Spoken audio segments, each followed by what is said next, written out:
So that's always the first thing people say is, you have 7 children, do you know what causes that? And when I explain that we're foster parents and we've adopted several children, they're like, man, I couldn't do what you do, like, you're a saint. No, so far from that. We are imperfect and extremely flawed and make mistakes on a regular basis, but it really is just making it not about you, making it about that other kid, putting that other person first in everything that you do all the time. And sure, we foul up and don't do that right every time, and sometimes we're selfish, but it has to be that mindset, and it's comes from a place, I think, that to do it right, I think it has to be because you understand the sacrifice that God made for you, and so you in turn to be like Him, make the same sacrifice for other people. Your life, no matter how private it may normally be, just gets wide open to all these people. And while it's a big opportunity for growth, it can feel super invasive because it happens all of a sudden, all at once, with 30 other people that are just all up in your face. So it can be challenging to begin with. I never would have thought that I wanted any more than 2 children, and would see these television shows or people who have large families and think that they're insane or something's very wrong with these individuals. Have learned that there's no difference. Like, it doesn't matter. A soul is a soul and a person is a person, and technically we didn't create anyone anyways, ourselves included, or any other human being for that matter. I didn't design or begin this process. And Number 3, 4, 5, 6, and 7. That sounds really cheesy. God didn't know that.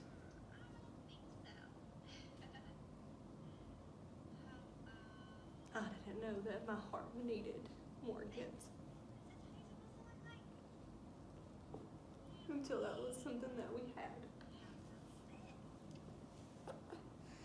I think all the time, like, we started this process in order to help somebody else, or to rescue somebody else, or to give to somebody else. And like, I feel like we have gotten back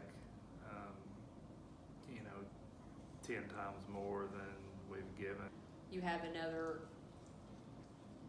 group of people that are like responsible and legally parenting this child that you have in your home. Like, they're responsible for providing the insurance for the kid, and if you get a kid that has to have a tonsillectomy, they have to consent to the surgery because you don't have any legal rights to parent this kid. I think it's all challenging. Life in general is challenging, which I think is kind of why most people, us included, Caroline hit on this earlier, avoid getting involved. Like, well, we don't have enough resources. Our house isn't big enough. This is dangerous. Like, you could think of 12 million reasons. One I hear all the time, well, there's no way I could bring a kid into my home and then love them like my own, and then, send them away. Like, I can't handle that. And, it's not about you. It's not about me. It's about someone else. But, like, really at the end of the day, like, if you look in the mirror, like, are you okay with yourself? Like, being aware that there's this need that, another person has, and you do have the ability to do something about that. Like, sure, it's going to cost you. Everything has a